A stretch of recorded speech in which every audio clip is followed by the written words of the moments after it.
So there is a crisis of confidence in elections today. We have millions of people who simply do not believe the results of elections for various reasons, whether they're legitimate or not. And this is, of course, true in the United States. It's true here in Brazil. And it's true in many, many places around the world. I will come back to this picture in a bit. Some of you have seen this before, but those of you who haven't seen me present this, you might want to think about where that may be. But I do want to start by talking about what is essentially undeniable about elections today. And that is that regardless of how you view the concerns that many, many people have expressed, it is true that we are not giving voters very good evidence that their votes are being counted properly.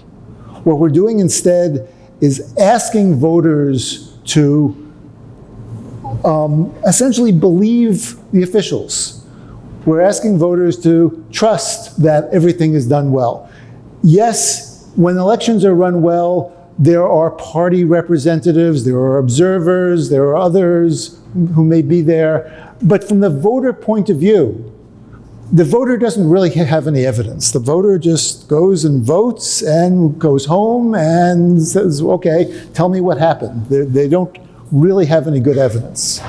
So with that, I want to go back to this, because this is, I think, a great question about voting. The question of where is my vote was asked after this election, and it's a completely fair question anywhere.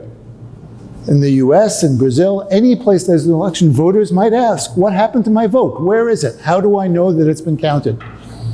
I'll give a hint about this. This is from 2009.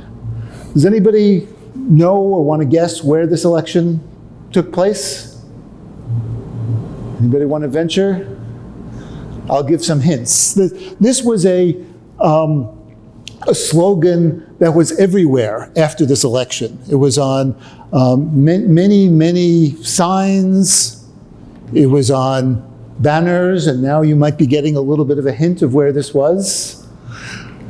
It's on placards, t-shirts, buttons, and many posters. These were the 2009 Iranian elections, which international observers pretty much all agree was a stolen election. That this election really was completely invalid, that people went and they voted, and the government took all the votes and they said, okay, here are the winners. But the sad truth here is that from the perspective of a voter, this election really looks the same as an election here in the US, almost any place in the world. From the point of view of the voter went, filled out a ballot in some way. Sometimes, this election was mostly on paper, but sometimes electronically. They completed a ballot, they made their selections, they deposited their vote in some way, and they left. And then they were told this is the outcome. They had no direct evidence, okay? We can do better than this, and we really want to do better than this. But the challenge that we have is with secret ballot elections. It's very hard to have the kind of openness we would like to have and have secrecy. And you might ask, people do often ask, what is it that makes elections so hard? After all, we bank electronically, and we're confident in our banking. We can shop online, and we're confident in that. What is so hard about elections? And the thing that makes elections much harder than anything else is the lack of evidence, right? If you buy, say, a jacket online, and it comes the wrong size or the wrong color or whatnot, you can see that. You'll see it immediately. This is the wrong thing. And you'll know, and hopefully you can fix that. If your bank account got double billed, and you were charged twice for this, you can see that. And you can hopefully fix it. At least you'll know, and you can try to fix it. But with elections, if your vote gets changed along the way, you will probably never know. You have no way of checking it. Secrecy is a real challenge in elections, and it's even more of a challenge than you might think, because it's not good enough in elections for voters to be able to keep their vote secret. Voters must be unable to reveal their votes, even if they want to, even if they try to. Because if voters, we tried to mute it, I guess we didn't. If voters are able to show how they voted, then they can be coerced into voting in certain ways, or they can sell their votes, or they can do other things which we don't want voters to be able to do. We want voters to be able to vote their own votes, their own conscience privately, without being coerced. And that makes it really hard. There are lots of techniques in cryptography, for instance, that allow you to compute arbitrarily complex functions, much more complicated than just adding up votes. And they can do it privately. But when you add this condition, it doesn't work anymore. Because people, in using those systems, well, they can reveal their inputs to the function. They can reveal their bank account numbers, their information, or all their passwords. We want to make it so that they can't reveal their information, even if they try. Now, this is, I have a little bit of American stuff stuck in here still. This is a famous painting from 1852 of what elections used to look like in the United States. Before the advent of the secret ballot, they were completely transparent. Everybody could see exactly how everybody else voted, and they could see that their votes were counted properly because they could count along with everybody else. This was, in some ways, a benefit.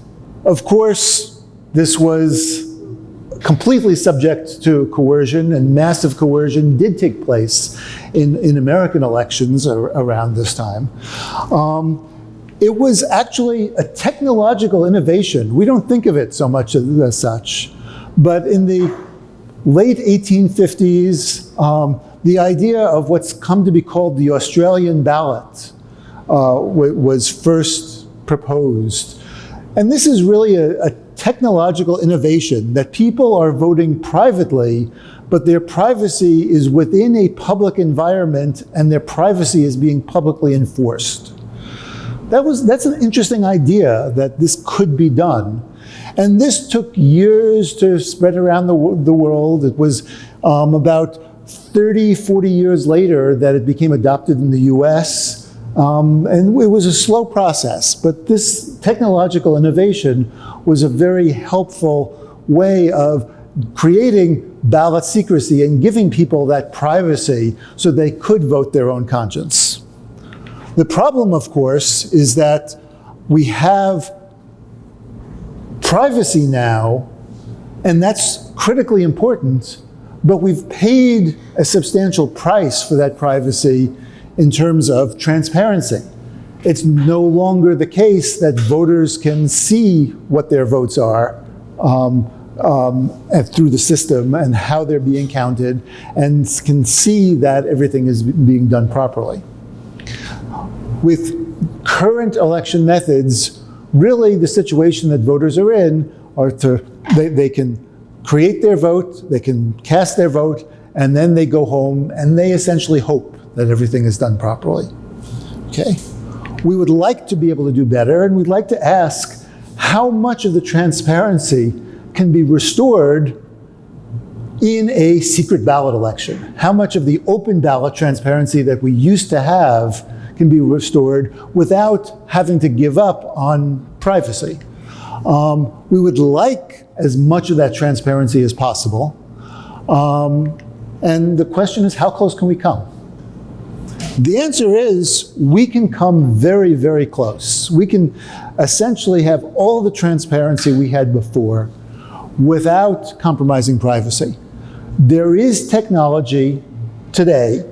It's not even new technology. This is decades old technology, but the technology exists that allows any inaccuracies, any tampering, any changes in the outcome to be detected. And when I say detected, I'm not just saying detected by the election officials. I'm saying detected by anybody. Any candidates, by any newspapers, by voters themselves. Voters can see, wait a minute, something has changed. This is not the right tally. And when I talk about tampering, I'm not just talking about some external tampering. This includes internal tampering. This includes corrupt election officials or bad equipment. Even kinds of tampering that we haven't yet invented. This can be detected. And the technology that makes this possible is called end-to-end verifiability. It's not a great name, not my favorite term, but this is what we're stuck with. But it's a very powerful technology. So let's talk about what it is, what it can do. End-to-end verifiability answers the question, how is it that I can trust the accuracy of an election when I don't trust the software, I don't trust the hardware, I don't trust even the people involved in the election? Can I actually trust the outcome? End-to-end verifiability allows you to do that. So the definition of this end-to-end verifiability has two parts. One is that voters are able to verify that their actual votes, their selections have been accurately recorded. The second part is that anyone can verify that the recorded votes have been accurately tallied. Now you might say, well, this isn't perfect. I mean, only I can check here that my vote has been accurately recorded. But that's about the most you can do. It's difficult to imagine how I can ask you to verify that my vote has been accurately recorded when you're not supposed to know what my vote is. So this is kind of the most we can hope to do. We're saying, voters, it's up to you individually to check that your vote has been accurately recorded, but then everybody can check that the recorded votes have been accurately tallied. Okay. By the way, if there are any questions, please feel free to interrupt. I'm happy to answer questions as they come up, or we can talk about things at the end, or whenever's best. Okay, so let's take the old 1800s open ballot elections and look at what that might look like today in a modern version. If we weren't worried about ballot secrecy, what we might do is take everybody's vote and just publish it on a website. There it is. It doesn't even matter how your vote got there. You know, you could have done it in person, you could have done it remotely, you could have sent it by mail or used the internet, whatever process is used. Once you have this website, everyone can look at this website. Maybe it's even digitally signed, so it can't be changed without detection. There's a website, it's got everybody's name and their vote, and I can go and you can go onto the website and see, yep, my vote is there correctly, and I can see what all the other votes are, and I can see where they came from, and I can see, wait a minute, this person died last year, that person shouldn't be voting, there's something wrong, or okay, that person's okay, all right, or this person moved away, or whatever. You can check everything, and you can count the votes yourself. This is what a modern version of the old open ballot would be. And this fits the definition of end-to-end verifiability.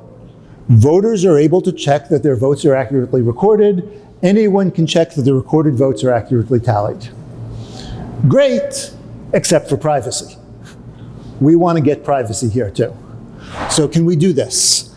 And it turns out not to be that hard. Well, the only thing we have to do is add just a thin layer of cryptography here, a thin layer of encryption. So instead of publishing the votes, which you might be able to see there, the encryption might not be perfect, it's okay. But we have the encrypted votes instead of the real votes. instead of the plain open votes there. So anybody can see all of the encrypted votes.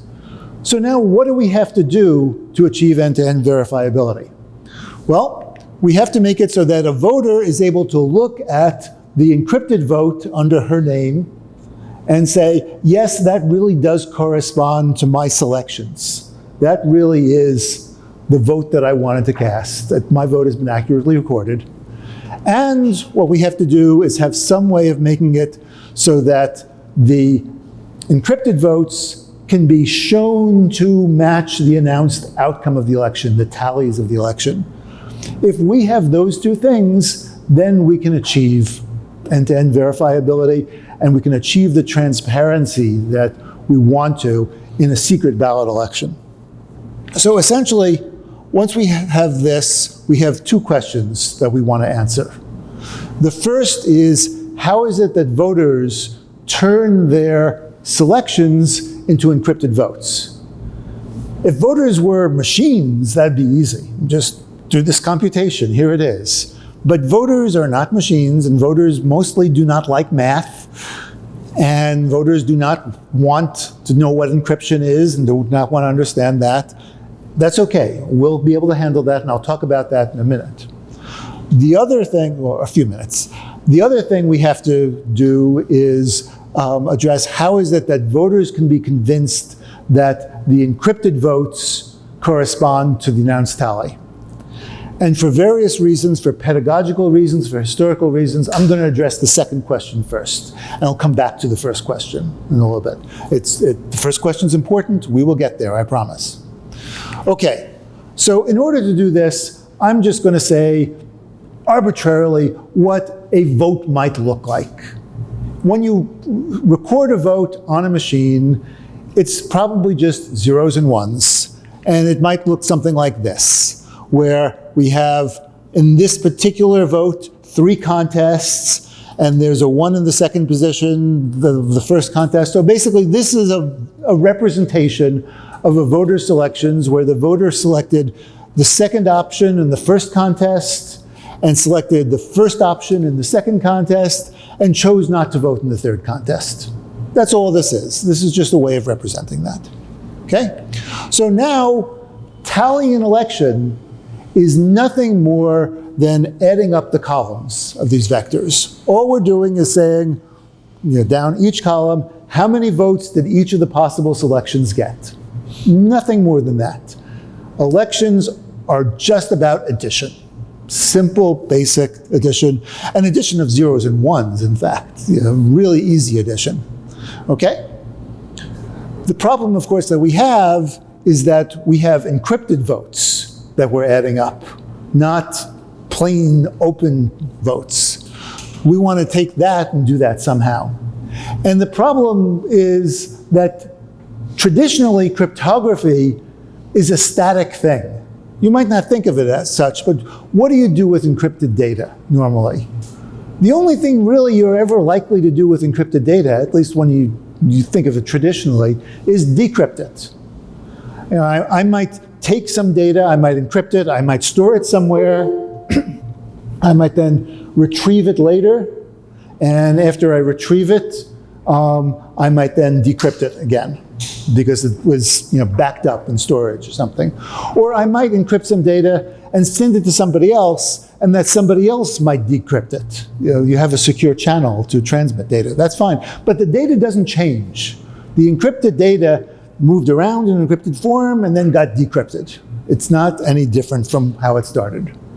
But it's possible with some cryptographic methods to have it be that you can do computations on encrypted data in their encrypted form and get meaningful results.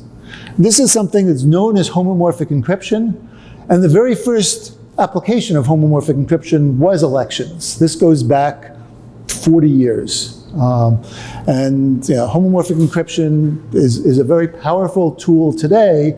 You might hear a lot about it today, but the form of homomorphic encryption that we need here is actually very simple and very efficient. And if you want to know more, ask me more about that, because there's confusion about this homomorphic encryption and what's called fully homomorphic encryption. They're kind of different things. Okay, so basic homomorphic encryption, which is, again, very efficient, very old, goes back to this basic idea. If I take an encryption of some value, little a, and an encryption of another value, let's say it's little b over here, I can do something like multiply the two encryptions and get an encryption of the product.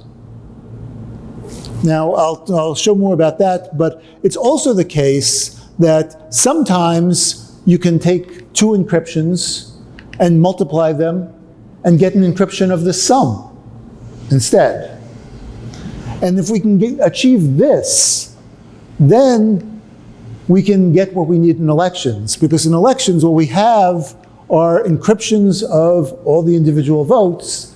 And what we want to do is add up those encryptions. So we compose them somehow. We don't, sorry, not add up the encryptions, but add up the votes. So if we compose them, and the composition might be just ordinary multiplication, multiply together the encryptions, we can get something that is an encryption of the sum of the votes, and therefore it's an encryption of the tally, so we can tally an election without having to decrypt the individual votes. Okay, so let's get into some of the details about how this might work. Let me ask in the room, how many people here are familiar with RSA encryption? Okay. Just about everybody, good. So, you may have used this. I'm going to take out the mod n stuff, which we don't really need. RSA encryption really is basically taking your message and raising it to a fixed power. That's really all you have to do to encrypt something with RSA. Now, if I take two RSA encryptions and I multiply them together, what I get, if you work out the algebra, and this is just basic algebra, you could do this in high school. What you do is multiply them together, and you get, the one object to the power e times another object to a power e, the same power. Well, that's just the product of those two things to the power. That's the RSA encryption of the product. So when RSA was first invented back in 1978, people noticed this and said, oh, gee, this is interesting. I wonder if we could do anything with this. And basically they looked and said, the only operation we have to work with is multiplication. There's not much interesting computation that you can do if the only thing you have to work with is multiplication. And people said, oh, it's kind of nice, but we can't really do much with it. So they kind of got put aside. So RSA has this property. It's a multiplicative homomorphic property. We can do multiplication under the covers of encryption. Now, what I'll suggest is we could have another kind of encryption where instead of raising a message to a power, what we do is, to a fixed power, what we do is take a fixed base and raise it to the power of the message. And if we have an encryption that works this way, then when we take two encryptions and multiply them together, we get an equation that looks like this. And then by the same algebra that you learned back in your younger days, you will get the base to the power, the sum of the two messages. So if we have an encryption that looks like this, we can get an encryption of a sum. And we would effectively get an additive homomorphism, the kind that we need for elections. Okay, so let's look a little bit at some homomorphic encryption functions and their history. RSA, of course, going back to 1978, looks like this. It has this multiplicative homomorphism that we talked about that was noticed right away. El-Gamal encryption is actually the most common form of public key encryption out there today. It's used to encrypt almost everything on the internet. It looks kind of like this. Here's the equation. It's a little bit more complicated because an encryption of something is a pair now, but it looks kind of like that. Also has a multiplicative homomorphism. If you multiply two El-Gamal encryptions, you get an El-Gamal encryption of the product. And that was invented around 1985. Also around 1985, Goldwasser and Macaulay came out with a very different kind of encryption function that encrypted single bits, encrypted 1 bit at a time. And it had this form, and it had the property that if you multiplied 2 Goldwasser-Macaulay encryptions, you would get an XOR of the things that you're encrypting. You would have an encryption of the XOR. So I was working on elections at the time, and I kind of generalized that to something which could do a sum with this also pretty simple function. And I did this because I needed additive homomorphisms for elections. That was the thing I was really looking for. And a decade later, Pascal Payet generalized my function to another function that has some advantages. My function was really nice and efficient and had all sorts of good properties, except for one thing. Decryption was a real pain. Decryption was not a lot of fun.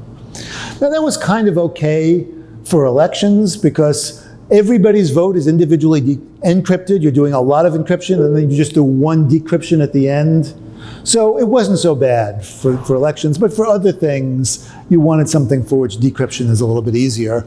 And Payet came up with a way of doing this so that decryption would be easier, even though encryption was a little bit more cumbersome.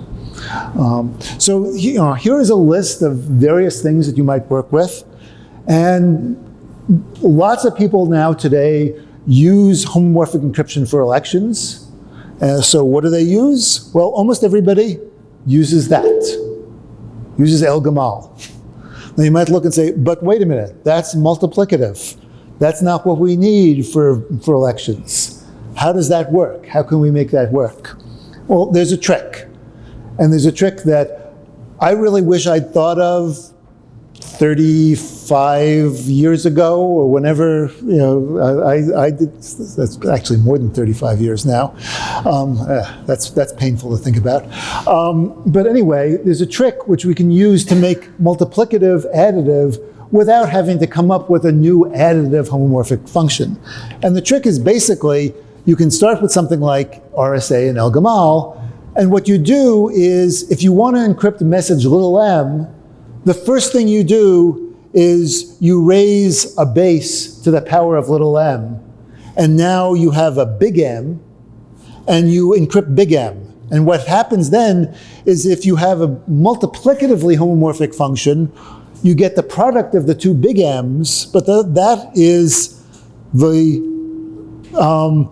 little m's in the exponent get added when you do the high school algebra in this. So all you have to do is just do this pre-exponentiation of whatever it is you want to encrypt, and now you can use a multiplicatively homomorphic function and get the additive property that you really want. It's a nice little trick that allows you to use some of the more traditional functions, and in particular, El Gamal has many, many advantages. Now, you might look at this and say, well, wait a minute. If you really know a lot about cryptography and how things work, you might say, going from G to some power back to the power, that's taking a discrete logarithm. That's supposed to be hard. The whole basis of El Gamal and many other encryption functions is that taking discrete logarithms is hard. Yes, it's true, but if we're voting and just adding up zeros and ones, then the thing in the exponent never gets very big. And if the thing in the exponent is not very big, we can figure out what it is even just by exhaustive search or some other techniques that are even more efficient. If the thing in the exponent is big, we're not going to be able to take the discrete log. But if it's small like this, we can do it and it's not a problem. Okay, so we're using exponential El Gamal. I'm going to go through very quickly the actual function and how it will work, but this is mostly just so that it's here on the slides, so that if you want the slides, if you want to look at them later, it'll all be here, but I don't expect you to go through and follow this quickly.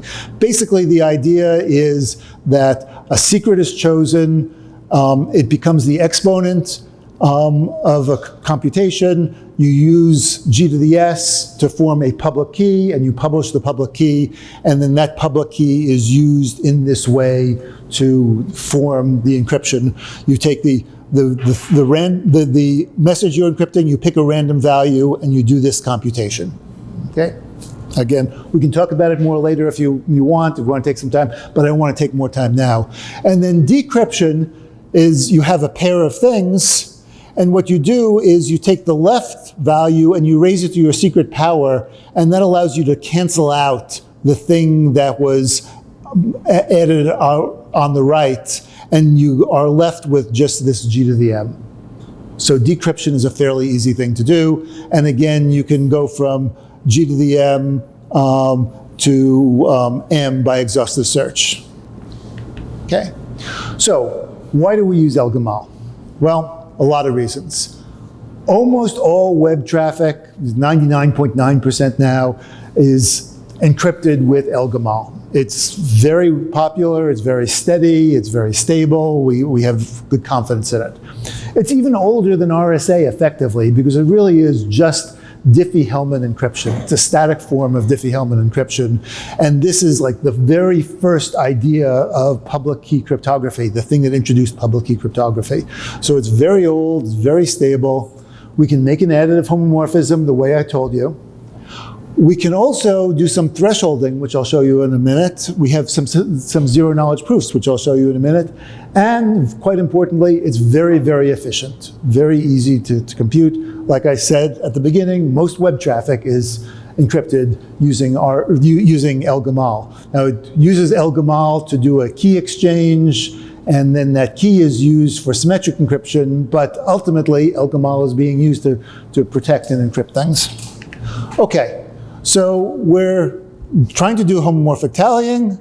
We now have a function that will do this. So what we do is we take all of our votes, we multiply them together, we get an encrypted tally from the encrypted votes, and then we decrypt just the tally. So the individual votes are never decrypted, only the tally is going to be decrypted, and we'll do the decryption in a verifiable way, so that we can prove that we've done the decryption properly, so that there's no question about whether or not this decryption really is the right thing. Okay, we get the same thing that we'd get if we had decrypted all the individual votes, but we don't ever actually decrypt the individual votes. So the question comes up, though, of, well, who can decrypt? Because if there's a single entity that can decrypt, then it can decrypt the tallies, but it can also decrypt the individual votes. And that's not a very good idea. So what we want is to take the decryption capabilities and sort of spread them out so that a lot of entities need to cooperate to do a decryption. So they would decrypt the tallies, but they're not going to all agree to cooperate to decrypt individual votes. You would pick members of maybe different political parties or different interest groups or whatever. You spread out the decryption capabilities. And to do this, you want to split the decryption. And El Gamal works really, really well for that. One of the reasons for using El Gamal is that each trustee or each key holder or whatever you want to call this entity just generates its own El Gamal encryption pair, picks a secret key, raises G to that secret power, and publishes the result.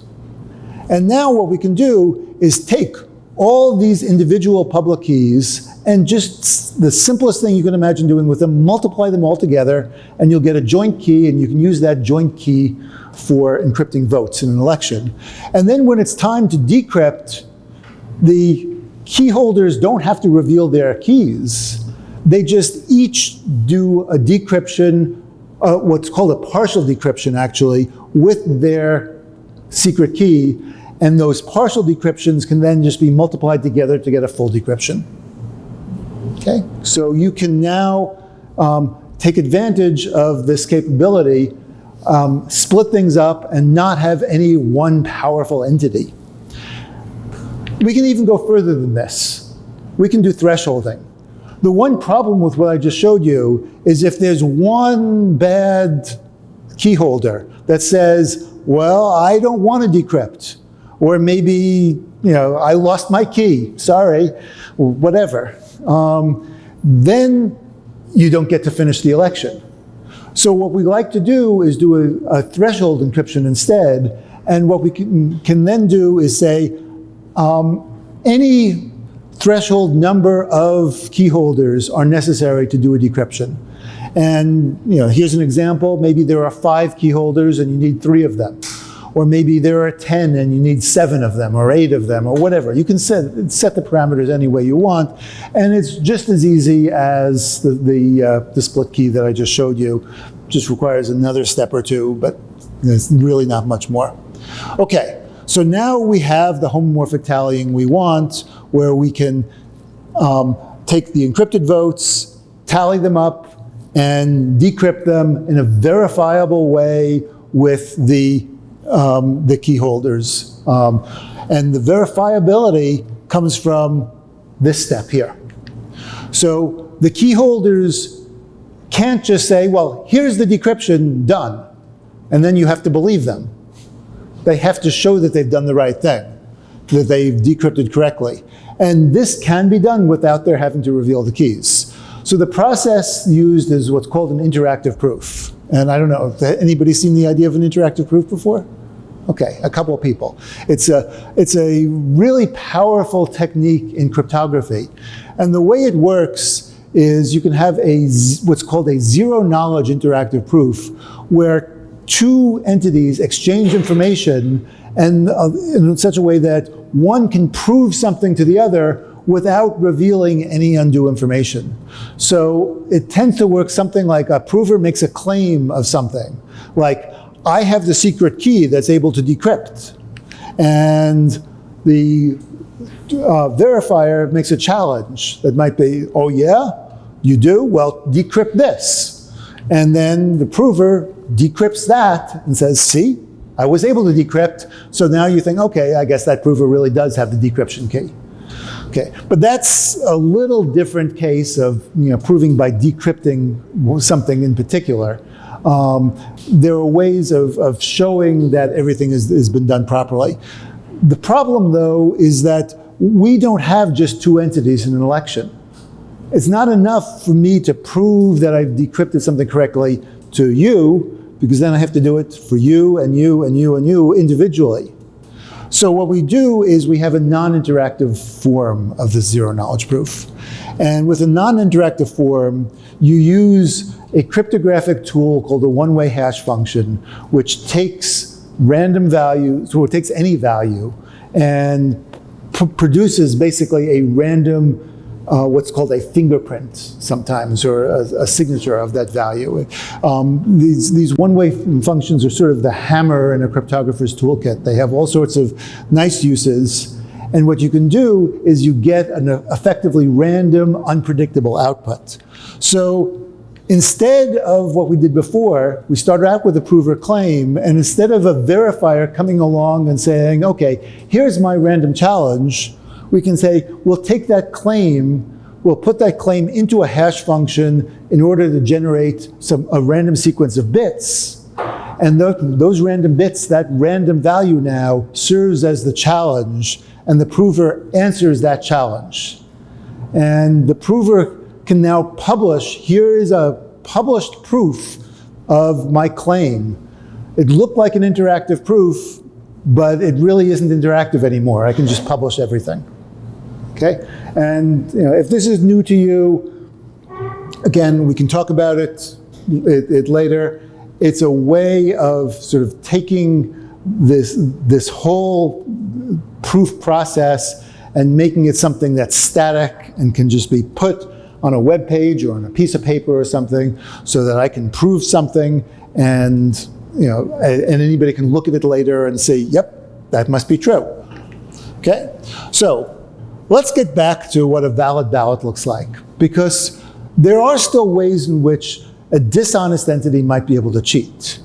For instance, I might record a vote this way. I might cooperate with a voter even and say, okay, we want to change the tallies. So we're going to publish a vote that looks like this. And I'll add 100 votes or 1,000 votes here, And I'll make the totals look correct by taking off 100 votes or 1,000 votes over here. And now the totals will add up correctly, but they won't be correct because one vote, and just one bad vote, was a cheat, okay?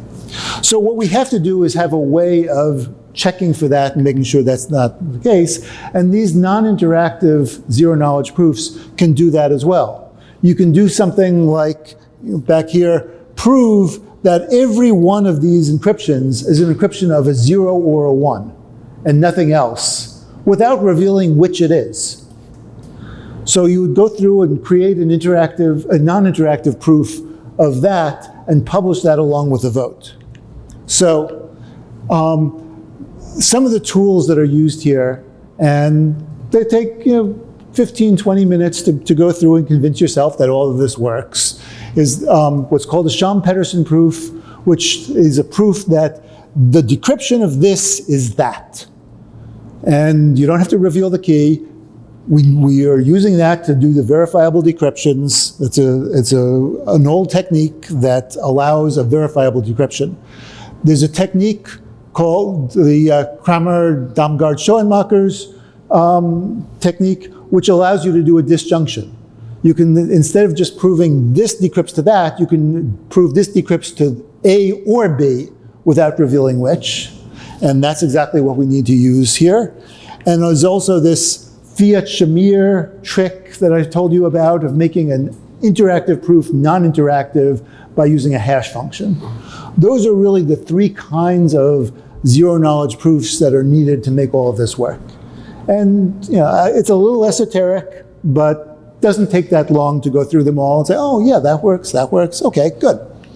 Okay, one final thing we need, and I'll sort of finish off the answer to to question 2 that I started with.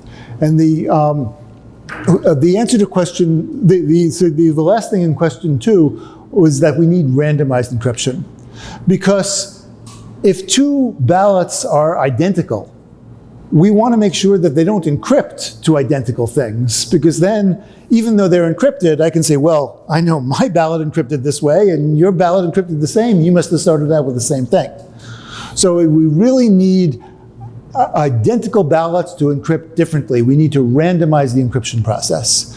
So it looks like if you take a ballot and you add a random value and you encrypt it, you would get different things. So here's one particular case of an encrypted value, and now if I change just the randomness, I change the encryption, even though it's the same thing. So we need that. Ilgamal does that very nicely because it already requires randomness. There's a random value that you have to put in there anytime you encrypt anything anyway, so it works out very nicely. Okay, so that's the end of question 2. I went through that kind of quickly, I know. I'm sorry, we can take more time, go back to some of these things if you like.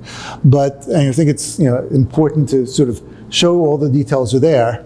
And now I want to get to question 1, which is, how is it that voters turn their preferences into encrypted votes without being able to do encryption? What we want is for humans to be able to encrypt. But humans are not good encryptors. So if we tell humans, okay, well, use your own device, use your mobile phone or your PC or whatever it is and encrypt your vote that way, we've got a problem because now the voters could be using devices given to them by a coercer. And they're subject to coercion. They could sell their votes. They could do bad things. So we're saying, okay, they should use other devices, but then how is it that they're going to trust these other devices? How is it that they're going to know that their votes really were encrypted properly? What we really want is to find some way of having a human involved in an interactive proof, where the interactive proof is used to convince a voter that the vote has been encrypted correctly. Okay? So how can we do this? How can we have humans verify votes without doing that? And I've got a whole bunch of slides to show how to do this, but I really like to do this more interactively with a trick. So I'm going to ask if I can get a volunteer Not Eduardo, because you've done this before. But I want to get a volunteer who hasn't done this. I realized I left my card deck over here. So I'm going to grab a deck of cards. And good, I've got a volunteer coming from the back. Okay, so let me show you how this is going to work. I've got something which I call the world's most boring card trick. Because I have no ability to do anything interesting with cards. But I'm going to take a deck of cards. It's an ordinary deck of cards. And this is going to have two kinds of votes. So there's a black vote, and this is an encryption of a black vote, because my goal is to encrypt a vote in a way that you can be convinced that I encrypted it properly. So black vote, encryption of a black vote. Now if I open it up, you can see it again. Or here's a red vote and an encryption of a red vote that you can't see. So what I'm going to do is ask you to tell me how you want to vote, because I'm going to be your voting device, so you have to tell me how you want to vote. And I'm going to give you an encryption, but if I could cheat you, I would, because I might be dishonest. So you're going to check and make sure that I'm not cheating. And the way we're going to do that is to let you be suspicious and check me. So to begin with, I'll ask, would you like to start with a red vote or a black vote? A black vote, okay. So I'm going to take this, and I claim that this is an encryption of a black vote. And I'm going to give you a choice now. You can just trust me and keep it, or you can challenge me and ask me to show you that it really is a black vote. And I'm going to encourage you to be suspicious here. But so do you want to challenge? Okay, you challenge it, and I turn it around, and now you can see. I did the right thing, I was honest, so I'll take this and put it aside. That's not going to be your actual vote. That was opened. Okay, now we'll try it again. It can be the same or different. Would you like a red vote or a black vote? Okay, you'd like a black vote this time. I claim that this is a black vote. Would you like to keep this one, or do you want to challenge this one? Challenge it, okay. Challenge it, it really is black. Okay, put this aside, try it again. Red or black? Okay, you'd like to go for red. So I claim that this is a red vote. Would you like to keep it or challenge it? Challenge it, okay? You might be starting to get bored. Red or black? Black. Black, okay, let's take this one. I claim this is black. Would you like to keep it or challenge it? Challenge, black. At some point, but yeah, it's up to him to get bored, not me. Red or black? Red. Keep it or challenge it? Keep it, okay. So this is going to be your vote. It's going to be kept. I didn't know it when, so I really had to be honest, or else you would have caught me most likely. Also, even though this is your vote, you have good reason to believe it's red, because after all, we went through a whole bunch of, you have reason to believe it's red. You have no idea whether it's a heart or a diamond. You don't know its rank. And most importantly, you have no way of showing anybody else that this is a red vote.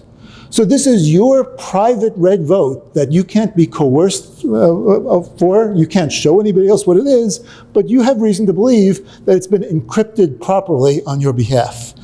Okay, thank you. I appreciate it. And just to show everybody, yes, it really was red. I mean, it would be good if I could do, but I can't do that. Okay, so that's the approach. That's the idea that we use to give voters the ability to check that their votes have been accurately encrypted without actually doing any math, without doing any encryption. So I can now skip a whole bunch of slides that go through opening things and showing things and seeing things are done properly, okay? But you might say, are voters really going to do this? You know, how many voters are going to do this? Well, statistics are our friends here. We don't need every voter to challenge lots and lots of votes. We don't even need every voter to challenge one vote, or one vote on average even. Really, if very few voters challenge even one single vote, we get very high assurance in the accuracy and the integrity of an election. So offer a few numbers here. One is, suppose you have a big election, a nationwide election, 100 million voters, and 100 people over the whole country do one single challenge. Then that's enough so that if there were a cheat of 1% of the vote, it would probably be caught. So 100 voters enough to get within 1%. I'll flip it around and say if 1% of voters do a challenge, then you'll be within 100 votes total. An attempt to cheat on more than 100 votes or even 100 votes will probably get caught. So there's a simple inverse relationship here. Basically, it's like if n voters do even a single challenge, then I will likely get caught if I try to steal more than 1 out of n votes. And you think that through, you get very, very good confidence with very little effort in doing this. So the reason for this and doing it this way is that I've learned in my years of working in elections that I cannot get between voters and their votes. Most voters want to vote and be done with it and gone. And if you tell them, no, you just have to do one more thing, you just have to pick a random thing, one of these two, they're going to get very angry and very unhappy. But what you can do is say, if you want, here's an extra thing you can do, then that's okay. If you want to challenge once, twice, 3 times, whatever, fine. Challenge as much as you want. But only voters who want to have to. We're not going to force anybody to do anything they don't want to. Okay, so at the end of voting, what we're going to have is a verifiable record. We're going to have all of the votes that have been cast up here encrypted. We're going to have the encrypted tally that resulted from taking all the encryptions and putting them together. We're going to have a verifiable decryption of that tally over here. And we're going to have all the ballots that have been challenged or spoiled individually opened up so that you can check your vote was correctly decrypted, your challenged votes were correctly decrypted without having to do any math. You can just look in the record and see that that's all there. Now, that might mean, oh, I don't want to have to wait, I want to do it instantly. You can also do it with, here's an app that you can get from anywhere, and you can get your own, write your own app that you'll just go and check immediately so that you don't have to wait for this record to be published. You can say, yep, black, red, whatever it was. So that can be done more easily. So here's this record. I claim it's verifiable. Who's going to verify it? Well, pretty much anybody can. It's a very easy thing to do, to write a verifier that'll go through this whole record and make sure that everything is okay. Basically, you just have to verify that the multiplications have been done correctly, that the verifiable tally has been correctly decrypted, that the spoiled ballots have been correctly opened, and that each of these encrypted ballots, there are little zero-knowledge proofs that go with each encrypted ballot to make sure it's all zeros and ones and not too many ones, right? That these are all proper interactive proofs, or non-interactive proofs, sorry. It's a first course in programming project. It's a great little, maybe a 2-week project to go through and just write a verifier, they'll check it, and then you can run that verifier on lots of elections. So the hope is that if you do something like this, there might be thousands of election verifiers written by students, by political parties, by newspapers, by everybody. And they'll be out there and available for anybody to use. So what does this now look like from the voter's perspective? Well, a verifiable election can look just like an election today, with one small exception. So here's an actual voting device that's been used in real elections in the US. This is a touchscreen device that also you can put a paper ballot into and it will scan it for you. But it also produces a paper receipt that a voter can take home. Now this is basically an encryption of a vote. It doesn't say what the vote is. note, there's nothing on there that says how the voter voted. It's just the encryption of the vote. But it's a way of looking at the record and saying, yes, my encrypted vote is there. And if I challenge a vote, I can look at it and say, yeah, my challenge vote is also there. It's on the record, and everything's correct about that. So, what does a voter get to do? What does it look like from the voter's perspective? Well, the voter can take those receipts, take them home, look in the record, and make sure that, yep, my vote's there. It's all good. Or a voter can take the receipts and say, what is this? Throw it away. I'm not going to force them to do anything. They can, if they want, look it up. And studies have shown that if it's done well, a lot of voters seem to like to look it up. They get a little confidence by, oh yeah, my vote's there, great, without even understanding any of the details. If you don't do it so well, you make it harder, fewer voters will do it. But I've seen as many as 30% of voters might go and check their votes on the website. Great, if 1% do it, that's great. So if we can get 30%, that's wonderful. They might write their own election verifiers, go through and look at all the equations and write that. There's not that much to writing an election verifier. They'll go through the record. They could write their own and go through the record. Most aren't going to do that. That's okay. Maybe a few more will actually just download verifiers from classes, from campaign headquarters, from newspapers, from their candidates, from wherever. Download verifiers, or my niece was in a class where she wrote a verifier. I'll get her verifier and run it on this election. They can do that and check, yep, the election went well. Maybe a few more will do that. More will just believe verifications done by whoever they choose to trust, their local political parties. These are some interest groups in the US, League of Women Voters, the American Civil Liberties Union. But it could be believing verifications done by their candidates or from the newspapers that they agree with. Or they can just accept the results without question. They can, which is what they can do today to some extent. Now, they can still do that, but they're not limited. The real change is that today, you have no choice in who to trust. If you don't trust your local election authorities, if you don't trust the TSE for some reason, if you don't trust the voting equipment, maybe you even have good reason. Maybe you used to work on the equipment and there's a problem with the equipment. You don't have a choice. If you don't trust the equipment, sorry, you're out of luck. Here, you can choose who you want to trust. You can choose to trust your candidates, your newspapers, whatever, or if you really want to do it, you can check it all yourself. Every step you can check completely on your own without any help at all. You get the choice in where to place your trust. Okay?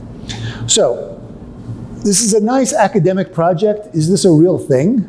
Has this actually been done anywhere? Yes, I'm going to give a few instances. First of all, there's a system called Helios. You can go and use Helios. You can just go to heliosvoting.org and create your own election, and it's all done. This is an internet-based version of this technology.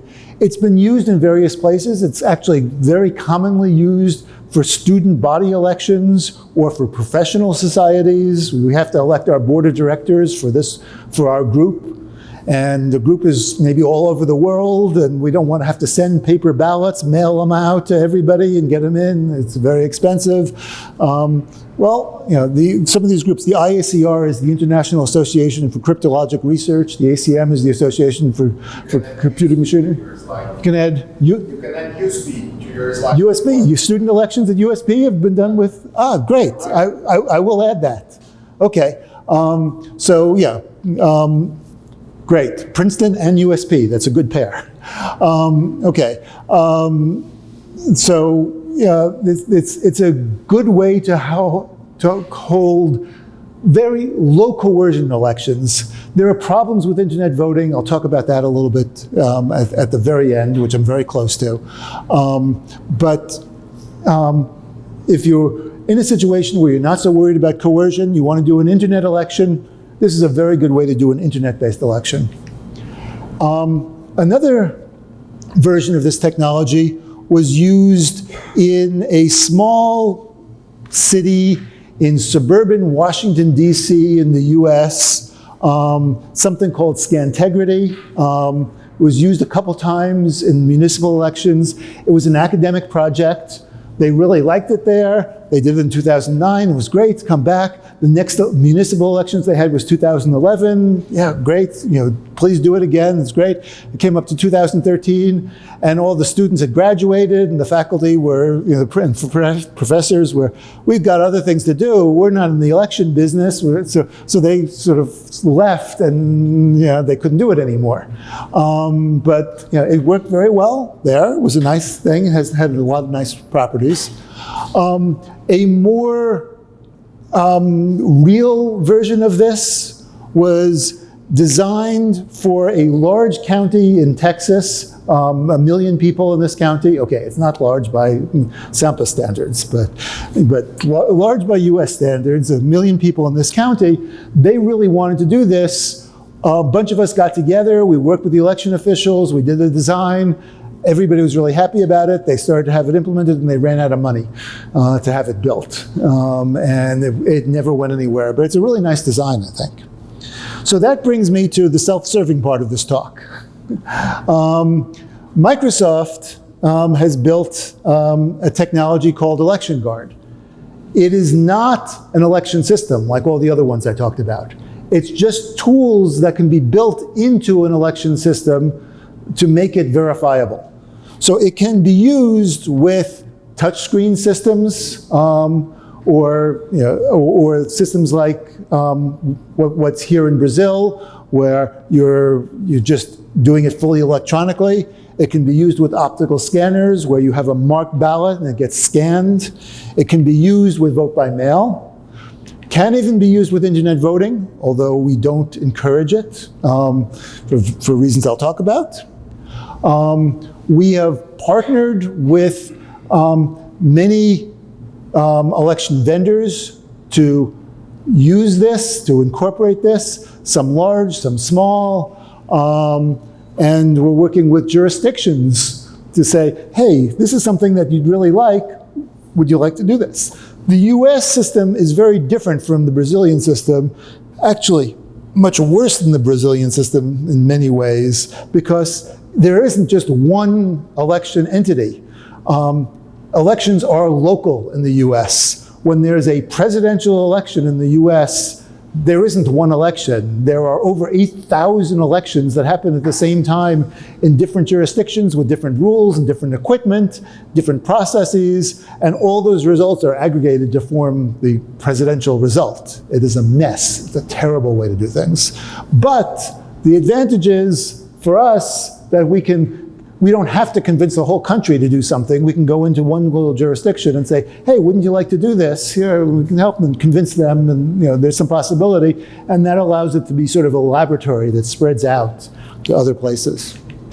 Okay, so our use of Election Guard, the first public use was in an election in February 2020 in a small town in the state of Wisconsin. It went very, very well. We got a lot of great press for it, including this story. This could be the most important product from Microsoft in 2020 if it works. Yeah, it worked. But I kind of like that claim. We had many other elections, places that were going to use this set up, but look at this date.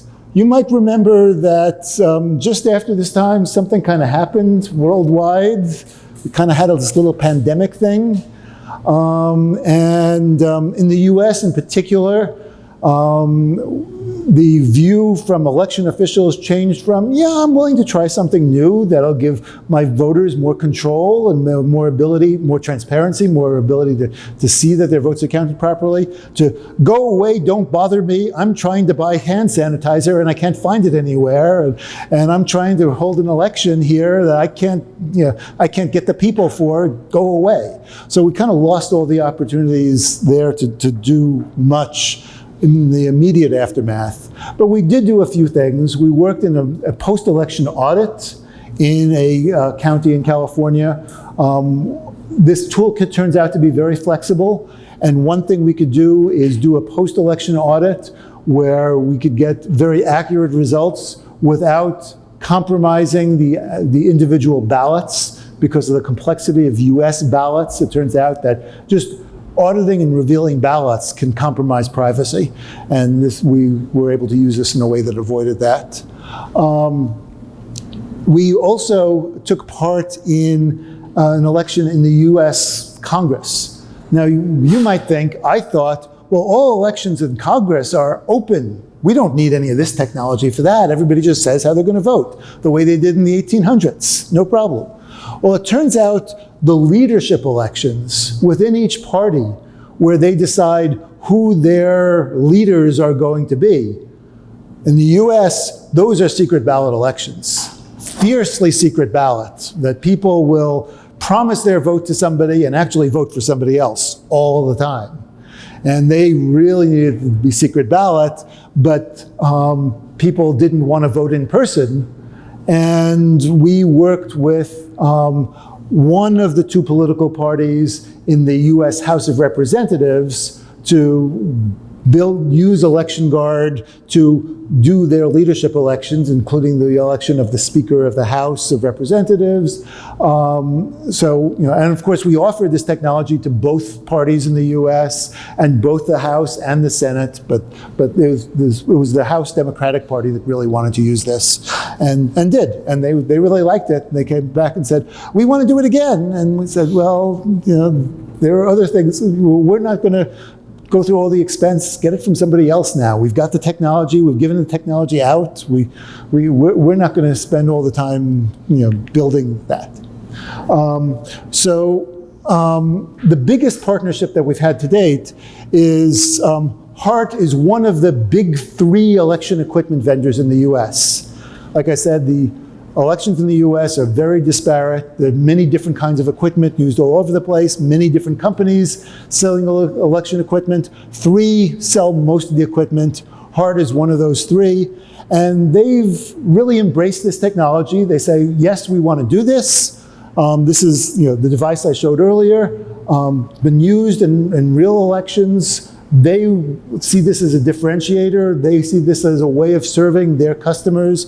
So they've built this into their products, and they're starting to test it in various places. They had a public election just a year ago, past November, that used the technology. There's another one in a much larger city coming up this November. We've also said that writing an election verifier is something that's generally easy to do, but writing a really, really good election verifier directly from the specification rather than going to the code and whatnot is a little harder. And we worked with a company called MITRE to let them do that. They found all sorts of little bugs in the spec and the design by going directly from the spec. It was a very good exercise, and they've been heavily involved. Okay, so yeah, please. You mentioned that you don't recommend using the election guard in internet voting, but I got the impression that the first systems that you mentioned, videos, for example, So let me go back. This is a perfect setup, and I'll go back in a minute and talk about it. Because what's next, what's next, right way, is internet voting. Thank you for the setup. And I went the wrong way after you set me up so well. It's internet voting. So, there are jurisdictions that are exploring internet voting. There is a strong push in some constituencies. Some places want to do it. There was a report written by an organization called the US Vote Foundation, but actually they used to be called the Overseas Vote Foundation. Their charge is basically trying to find ways to make it easier for US citizens voting from outside the US to have ways to vote. Is that rain? And well, you're not going to stop the rain, probably. Have ways to do internet voting to make it easier for them to vote. This report basically said that if you want to do internet voting, this technology, end-to-end verifiability, is essential. It mitigates many of the biggest problems with internet voting, but there are still many big problems with internet voting that aren't fully solved, that we're not ready to do yet. So yes, this is good technology if you're going to do internet voting, but for public elections, you probably don't want to do internet voting yet. So that gives me a chance to go back to here and talk about Helios. None of these are public elections. These were all student elections. One case is electing the president of a university. Okay, that's not the student body president, the actual university president in Belgium. That's been done a few times now. But it's not recommended for actual public elections. And I'll say more about why. But I also mentioned here, this was an internet voting case where members of the US House Democratic Caucus, the Democratic Party, used internet voting to do this. We assessed this very carefully, and some of the problems with internet voting have to do with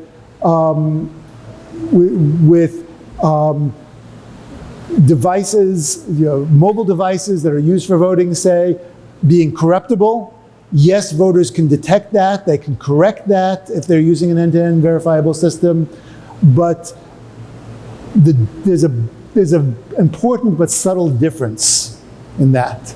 And that is that if you're going in person, using equipment there, you find a problem with that equipment. And you say, wait a minute, I challenged my vote and it came out wrong. Then there's a real problem with the election, and you have evidence to say there is a big problem here. This election really is bad. Maybe it should be canceled or rerun. You've got a big problem with the equipment.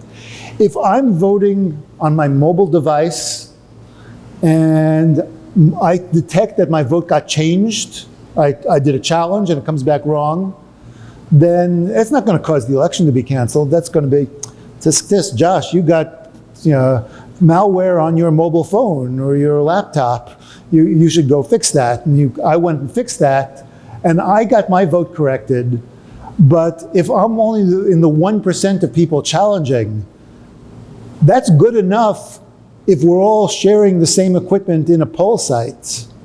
But if we're voting individually on our own devices, and out of every time 100 votes got changed, 1% of them discovered it and fixed it. The other 99% still got changed. So malware is still a problem. And until we can get better ways around the malware problem, voting remotely has that and many other problems as well. Voting especially on the internet. This was a case where the devices being used were all managed devices. Those were iPhones that were given out to members of the House of Representatives by the information systems people at the House. They were all centrally managed. Voters were able to be trained, because this was a very small population, told about how to challenge. Good communication was set up. It was a very controlled environment. And we said that in this environment, okay, we're willing to do this. This is an important situation, but we're not going to recommend this for general internet voting. There are other problems with internet voting. I'll mention just quickly. Another one is targeted denial of service. We all know about denial of service attacks, right? They're a nuisance on the internet, right? I'm trying to buy a toaster, the website's under some sort of a denial of service attack. I can't buy my toaster today, I have to wait till tomorrow. Okay, and it's not a good thing for the company trying to sell the toasters, but from our point of view, denial of service is mostly a nuisance as consumers. But for voting, it's a very different thing, because a denial of service attack could attack a particular jurisdiction, a particular demographic, a region, an area, and make it hard for certain voters to vote. And that is no longer just a nuisance. That can change the outcome of an election. If it's hard to vote in big cities, but still easy to vote outside of the big cities, you might get a different outcome. That I don't have a solution for. So that's another reason that I don't think we're ready to do internet voting for real consequential elections yet. And there are some other problems as well. You need a good identity infrastructure. We certainly don't have that in the US. You do have biometrics here that are used to identify people, but those still aren't really full digital credentials. And we're not quite there yet. There are a few other reasons, but internet voting, I'm very concerned about, and I don't encourage. In particular, blockchain voting.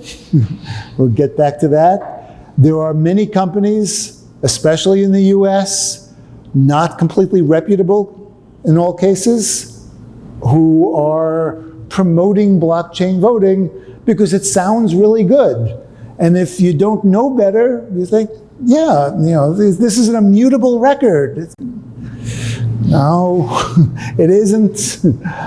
First of all, blockchains don't give you anonymity that you really want. They don't give you eligibility to be able to prevent people from voting twice and things like that, or make sure that only eligible voters are voting, or whatnot.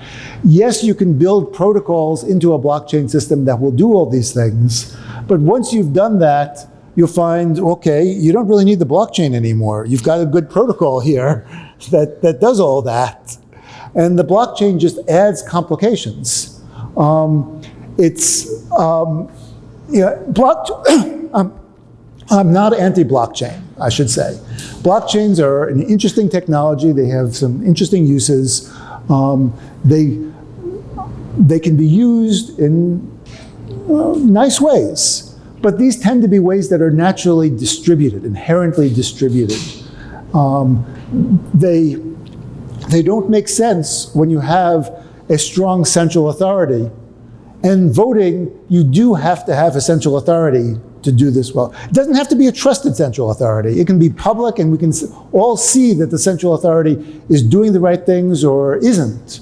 But you really do need a central authority to say, when does the voting begin? When does it end? What is being voted on? Who is eligible to vote? To do dispute resolution and figure out whether or not this vote is legitimate or not. Again, this can be a public process, but you do need that central authority. And once you have that central authority, there's no reason to bother with a blockchain. You just say that central authority is responsible for publishing everything on a website somewhere, maybe digitally signed. And that way you can all check and see that the right things have been done. A blockchain doesn't really help with that. And it actually creates a lot of problems. One of the problems is it's not immutable.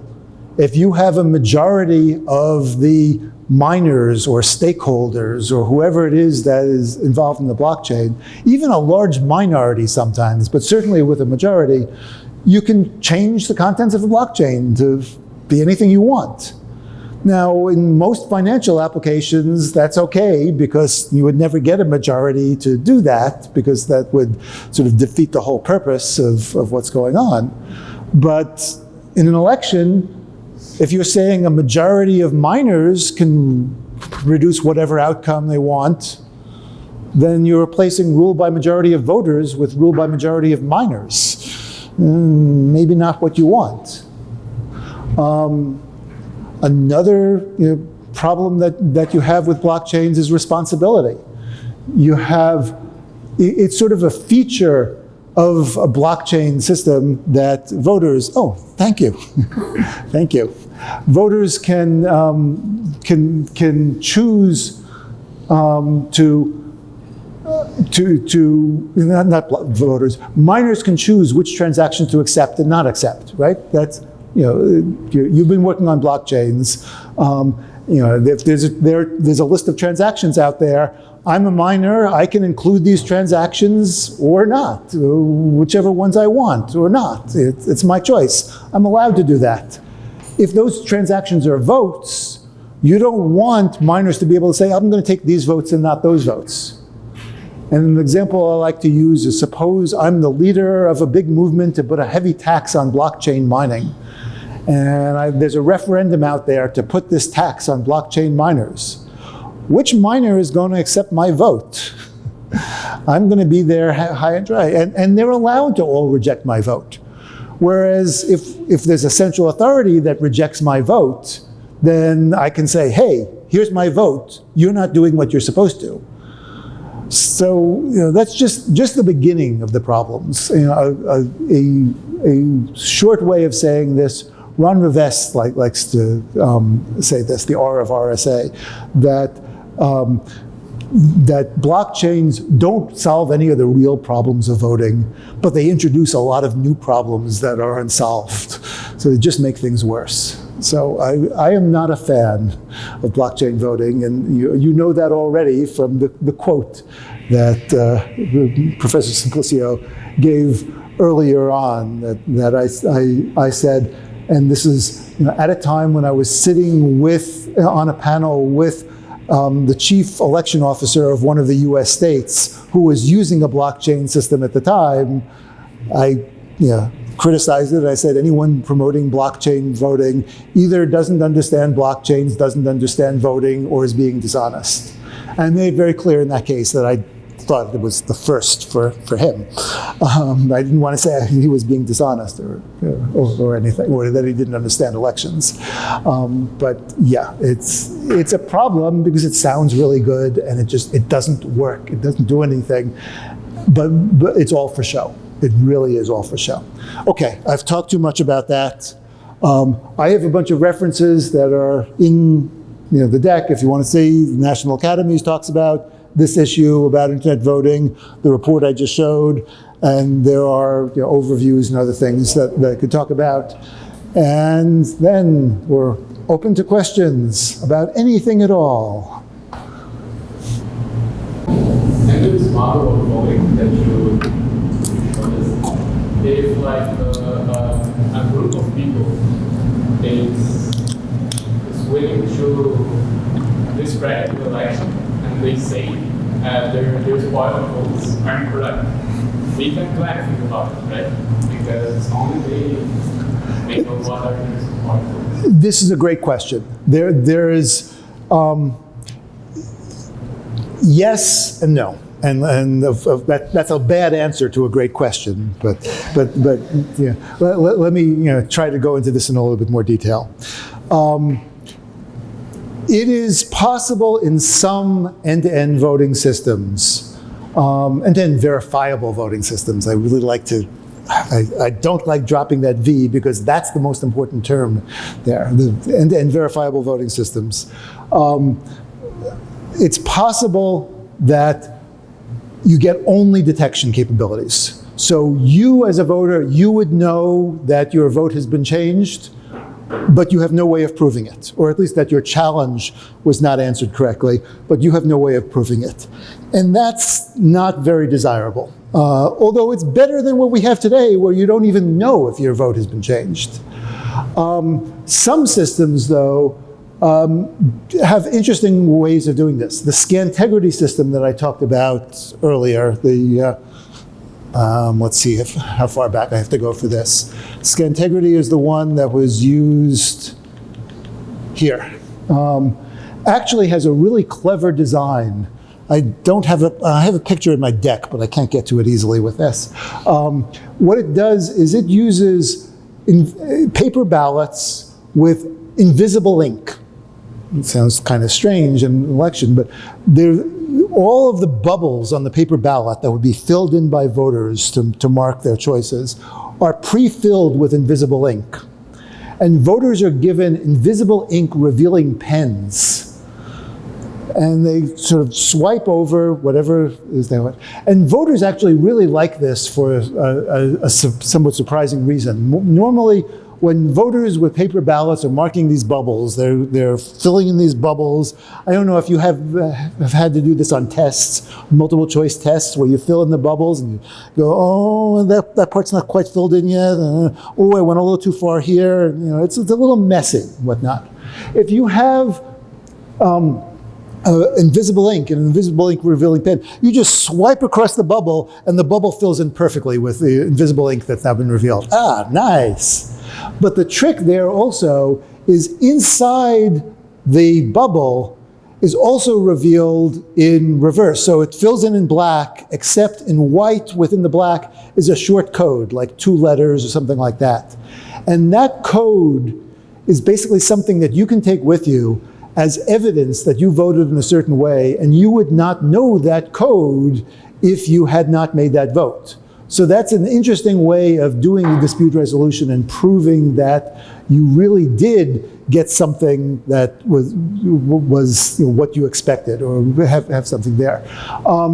In what I showed you with Election Guard, it can be used in various ways. The way we're using it with the optical scanners, you actually get evidence right away, because I can take a paper ballot, I put it in the device, I get an encryption, and then I can immediately say, open the encryption for this paper ballot.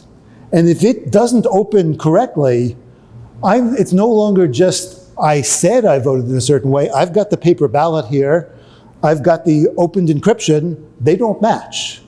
So it is possible to do dispute resolution with that, but it's actually a very active research area to find better ways of having dispute resolution. I think what we have now is arguably good enough, but there's a lot of opportunity to do better, and this is a great research area, and I'd encourage that. Okay, yeah, there was another question in back, I think. Yeah. I'd like to go back to Elgamal algorithm. Is it viable for a presidential election, given that for a country the size of Brazil, we have hundreds of millions of votes, doesn't end up in the exponential? So we have 0g to the sum of the 0 and Yes, so it's viable in many ways. First of all, even if you have millions of votes, discrete log on billions is viable. Discrete log on values up to maybe 64 bits or so. And it's going to be a long time before Brazil or any country has more than 2 to 64 voters. Yeah, it's completely viable. And also, it may be more practical than you might think initially, because the way that I think that I understand elections are done in Brazil, the way they're certainly done in the US, and the way that I advocate they're being done, is you're not getting just the results for the whole country. You're getting results broken down by zone, by section, by whatever. So we can do the discrete logs for each zone. I wouldn't advocate doing a verifiable proof for the whole country altogether. I'll do a verifiable proof for every place that results are reported. So if you report at the section level, then we'll do the verification at the section level with a few hundred votes. If you want to do it at the zone level, maybe there are 1 million votes in a zone. I'm not sure. I might not have that number right. We'll do that. But we don't have to do the verifiability for the whole country together. We'll do it for each section, district, whatever it is that is being reported, and just whatever the current law is, whatever the rules are, we don't want to change the rules. And we also don't want to replace the existing systems. We just want to add verifiability to whatever is being done today.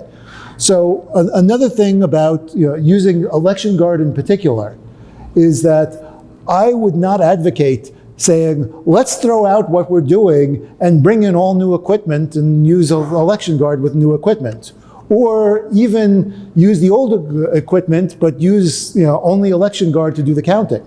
Let's do counting exactly the way we do it today, but also do a verifiable count on the side so that you can see hey, you're not giving up anything that you have today. You don't have to believe the math. You can sort of do whatever you want. This is just something in addition to the current counts that give you a verifiable tally alongside it. So people who want to verify can verify. People who want to just believe whatever the machine says can just believe what the machine says, not have to worry about any of the cryptography. There's a question over the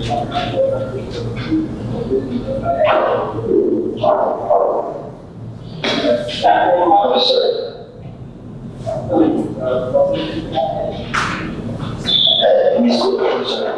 Sim, pode falar.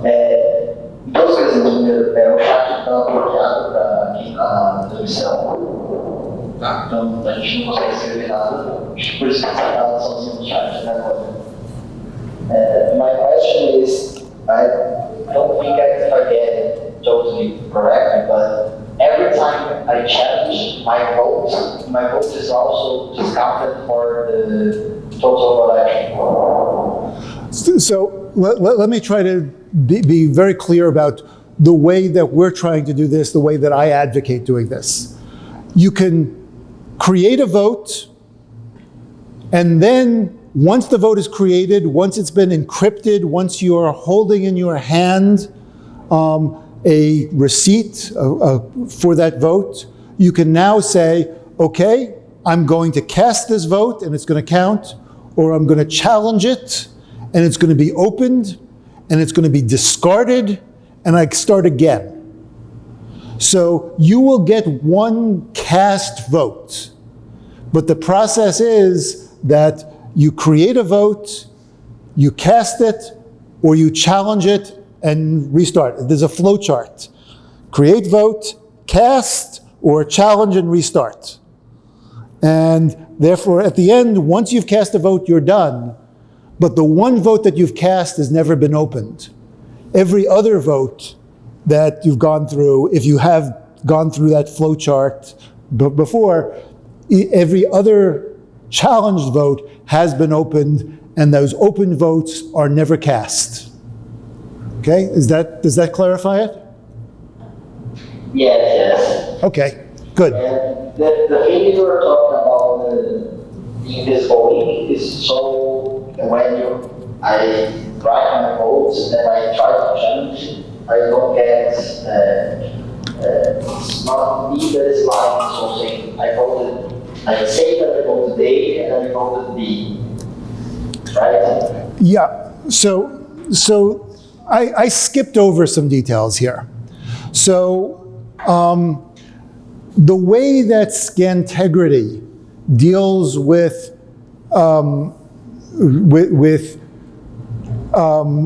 challenges and ensuring that votes are encrypted correctly is not so much at the voter side, but what they do is they create many ballots which are encrypted, and the codes in the invisible ink correspond to the encryptions.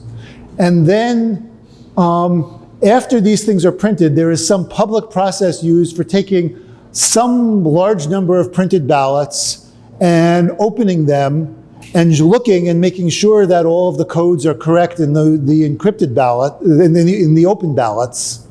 And then the assumption is that, well, if all of these randomly chosen ballots were correct, then amongst the ballots that are still in use, maybe a couple of them are bad, but it's very unlikely that many of them are bad, because if they were, some of the bad ones would have been detected. So instead of doing a voter challenge there, the public process is used to challenge the integrity of the ballots. And then the only thing that a voter has to worry about is what was recorded on my behalf. Was the correct code reported for me? Or the risk is that maybe I marked one bubble, but a different bubble was recorded on my behalf.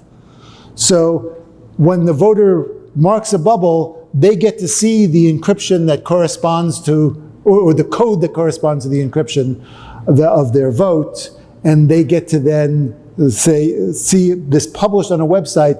These are the codes for this voter, and these are the codes for this voter, or for this ballot, actually. It would be for a ballot rather than a voter in that case. But every ballot has a number. You can look up your ballot. You can see the codes that were voted on that ballot. You can't tell who those codes were for, but you know that on other ballots that were randomly opened, the codes did correspond correctly to the selections that they correspond to. And I know I'm muddling this a little bit, but it's hard without the picture.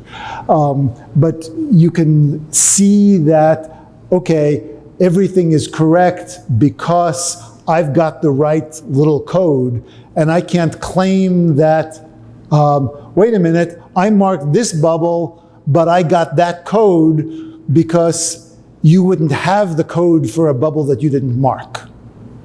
That's kind of what's going on there. It's a somewhat different approach.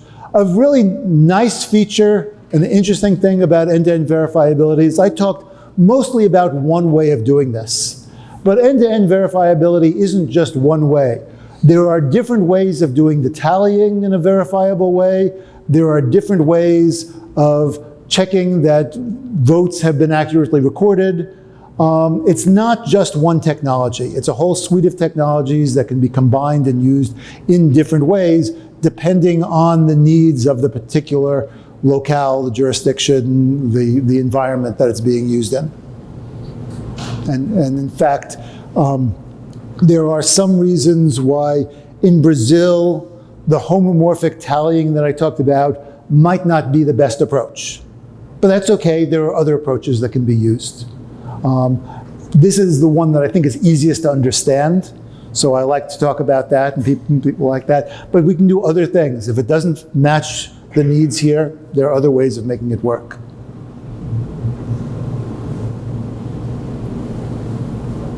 Question?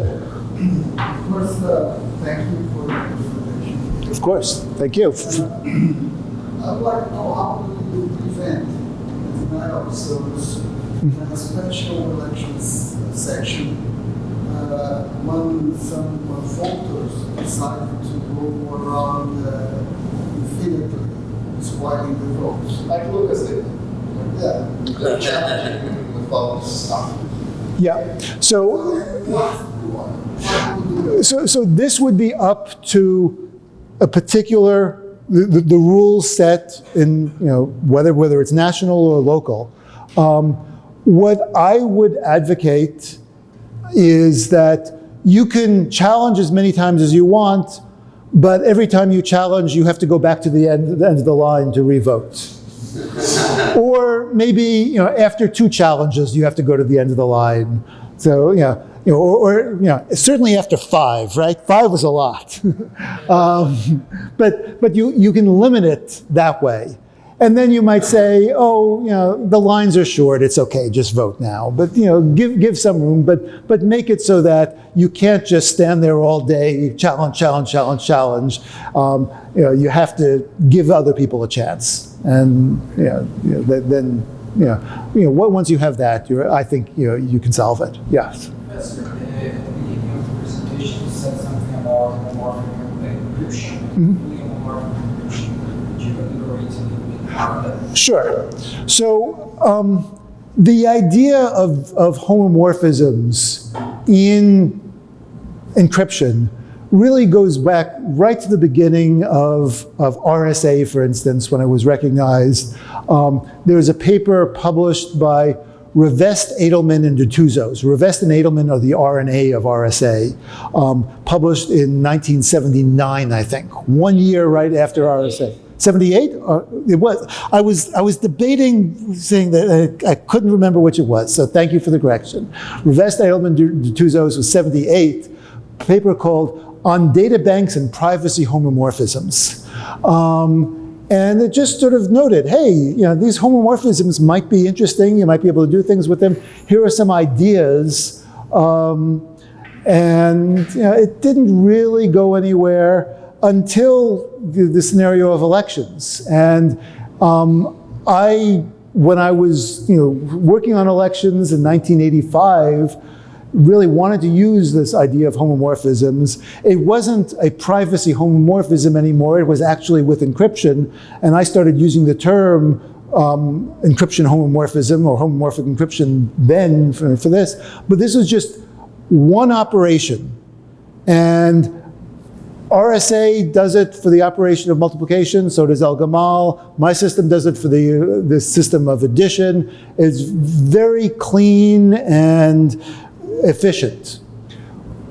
Many people looked and said, gee, you can't really do much with one operation. You can do elections, okay.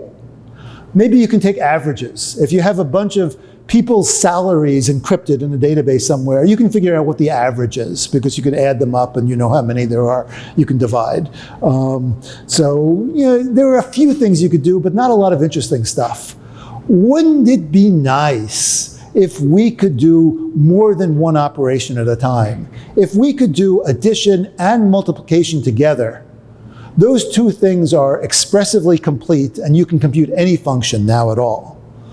That would be great, but that's really not likely to be possible. People tried for a few years and they tried to prove it was impossible. We couldn't prove it was impossible, but we really thought it wasn't possible.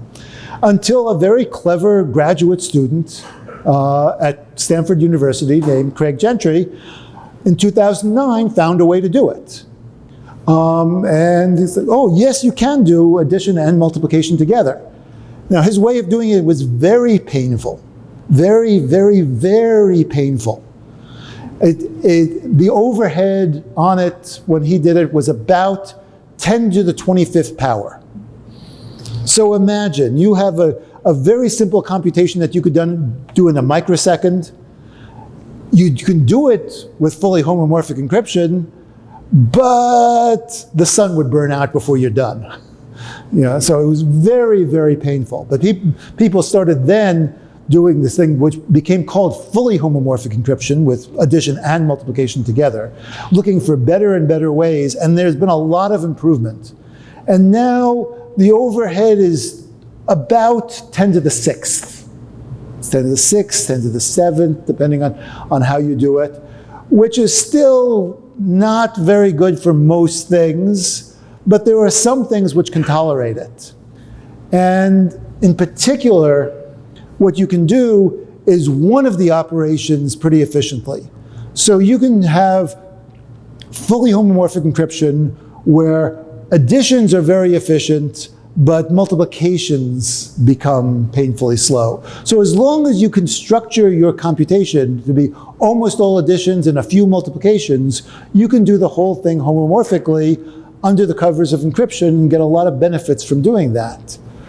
And there's a lot of work being done now on trying to find ways to structure computations so that they can be almost all addition or almost all multiplication or almost all something, and then just a few of these expensive operations. And if you can do that, you can take advantage of it. So there are more and more things that can be done with this fully homomorphic encryption, but you have to be willing to accept the difficulties and the expenses, and it creates a lot of confusion. I was a couple of years ago talking at the US Capitol to members of staffers of various representatives, and I was talking about this technology, and one of them said to me, oh yeah, but I know about this homomorphic encryption. It's way too expensive. And I had to explain, no. That kind is expensive. This kind is cheap. It's okay. But it does create a lot of confusion because there's what we need is very limited capabilities, but very cheap, very powerful, but very expensive. And I just need the cheap here, not the powerful. There's a question here in the chat if for the homomorphic encryption to work, every message should be encrypted under the same key. Yes. So that key is for an election. Now, what you define an election to be could vary. It could be the same key is used for an entire country, or the same key is used in one state, or one municipality, or whatever. But yeah, it's one key that would be used for all the votes that get aggregated. And then you can keep using that same key as long as you have the same set of trustees. So maybe you use that key for several elections over a year, or maybe there are different pieces. Maybe there's the regular election and the runoff election might use the same key. But if you change trustees, you have to change the key, and you might or might not want the same key to be used more than once. But any votes that get aggregated together, the way I've described it, have to be done with the same key. There are some proposals for doing things efficiently, where you might have different contests in the same election use different keys. And you can actually, there are some tricks to make things a little bit more efficient.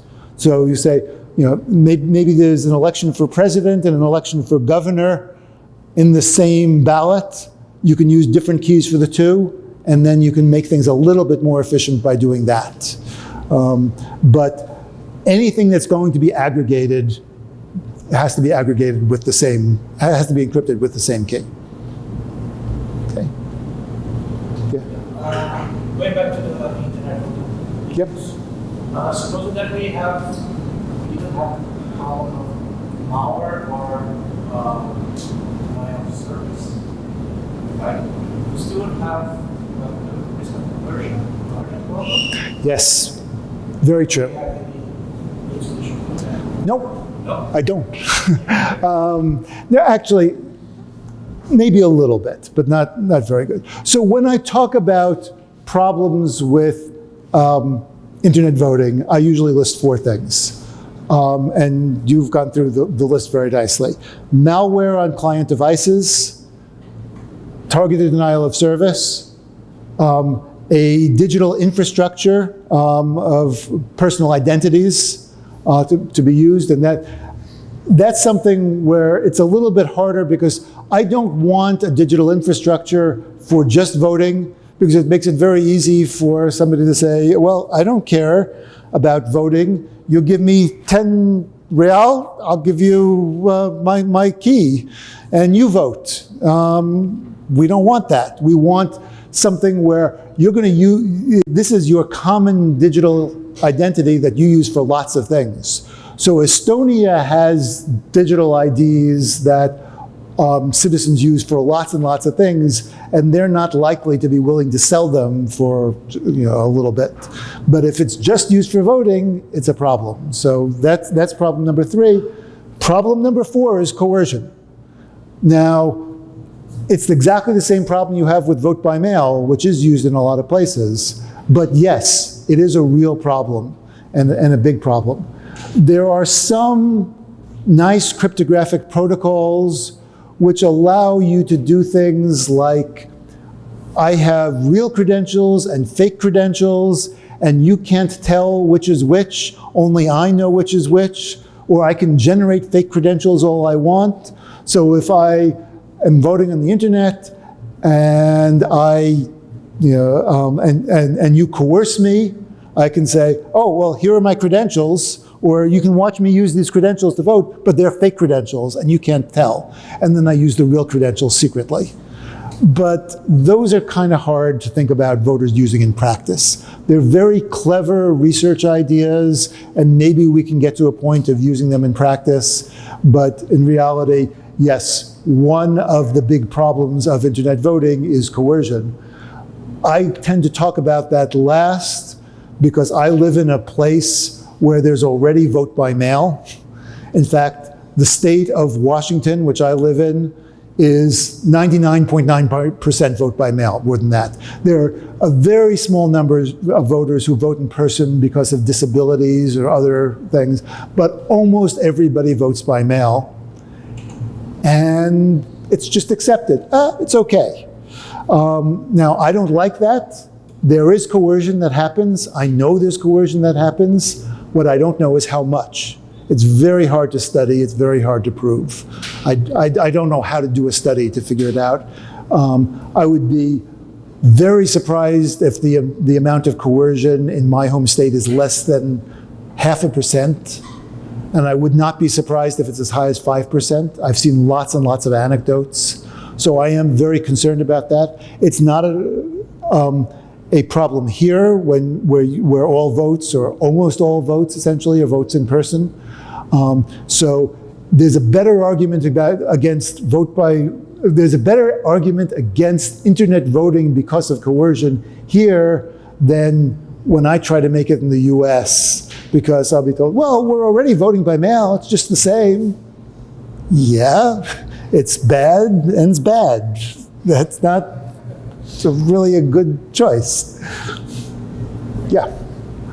So you talked about the Estonian digital ID. I was wondering if we would need something like that to actually implement this, because you said like each voter would have pair of keys, right?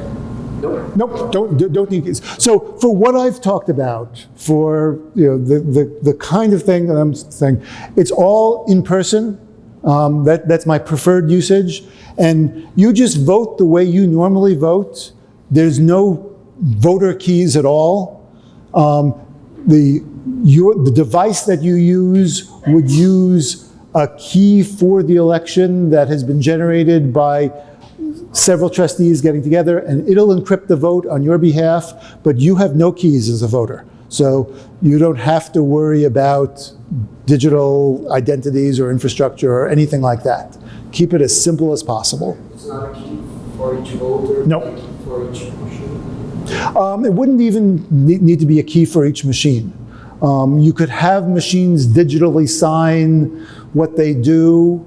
There's not that much value. There's some benefit to it, but there's not that much for even having keys on a machine. The only keys that you have to have are the public key that's used to encrypt the votes and the private keys that each of the trustees, I don't know if that's the best name, but you call them, each of the key holders of the election, say the 5 or 10 people who hold the secret keys, they have the secret key. Those secret keys together form the one election public key, and those are the only keys you need. No keys per machine, certainly no keys per voter. That just gets things very complicated and very hard to do in practice. And then just one more question. Yeah, and I'll get. When you get the receipt in the machine, and then you go to a website, what can you check there? So, again, there are different ways of implementing this. The way that I talked about, the way that I like, is you will go and you will get basically a copy of the encryption of your vote. Now, I'll simplify it and say it'll go through a one-way hash function, so it's short. So it's a short version of the encryption of your vote. And you can go to a website and see, oh yes, here's my code. That code is there. It doesn't have to have your name next to it. It could, but it doesn't have to. It could just be, yep, my vote is there on the list. Now, also, if you challenge the ballot, there might be a separate list over here of ballots that have been challenged, and those would be opened. So you could look and say, oh, this is the one I challenged. The challenged one I voted red. Oh yeah, that's my challenge. Oh yeah, red. Yep, okay, the challenge was correct. It did the right thing. So that's a way of doing it without having to do any math. You can check that your vote has been correctly encrypted and it's correctly included in the count. And then you can leave it to anybody who writes an election verifier, which might be you, or it might be somebody else, or it might be your candidate, or whatever, to run the election verifier and check that all those encrypted votes on there were correctly tallied and all the challenge votes there were correctly opened. Yeah, okay, good. Yeah. So I think all the coercion methods you mentioned, they are always before the voting, if 4 people vote, but what if the coercion is after the person has voted? So if anyone can individually prove that they voted for someone, they could just, after the election, just say, okay, I voted for this one, so give me the money. Well, you would have no convincing proof after the election. After the election, well, or before in any case, but what you walk away with after you have voted is not the list of people you voted for. It's an encryption of your votes. And the encryption can't be used to show anyone how you voted. So you walk away, and you know, I have been told, don't use the term receipt. People think receipt means this is how you voted. And it does cause confusion, and I probably should take it out. People like confirmation code or tracking code or something like that, maybe a little bit better. That's all that a voter walks away with, is a code that corresponds to their vote. It says what the encrypted vote is, but it cannot be used to show anybody how you voted. Before the fact, after the fact, coercion doesn't matter. You have no proof. Now you do have the ballots that you challenged, and those will be opened. So if somebody tells you in advance, or maybe you think later, I want you to vote red, you could go in and create a red vote and then challenge it and open it and say, here's a red vote. But when you actually, the vote that you actually cast could be red, could be black, nobody could tell. Yeah. Let's go back to the election. So, for someone just doing the explore vote, find a mismatch. What action do you suggest for the election authorities to take? This is a very difficult question, and I'm reluctant to answer it because I don't want to tell election authorities what to do. I don't want to do their job for them and tell them this is what you should be doing, because then they're not going to like me. It can be, and it probably depends on how much evidence there is. You know, it can be that even if there isn't a good evidence, if lots of voters are coming in and saying, I challenged and I got the wrong thing, then maybe there's just a concerted effort to create chaos and they're all lying. Maybe there's something that should be checked out. Maybe there's a threshold that an election authority should have that says, hey, if more than this number come in and complain, we should check carefully. In a case where there's good evidence, like Scantegrity had good evidence, or if you're using a system where you can check immediately, then I would advocate that the district has good evidence that something is wrong. Probably that machine should be taken out of service, maybe even more, depending, if you do some sort of an analysis to try to figure out what happened. Maybe you'll find there's a problem with the software. It could have happened lots of places. Maybe you need to rerun the whole election. But I'm not going to create rules that say, if this happens, the election should be rerun, because then just everybody's going to hate me. So I will say, I am going to try to provide the evidence. You election officials decide what to do with it. Probably the department on that machine necessary. I think that's a minimum.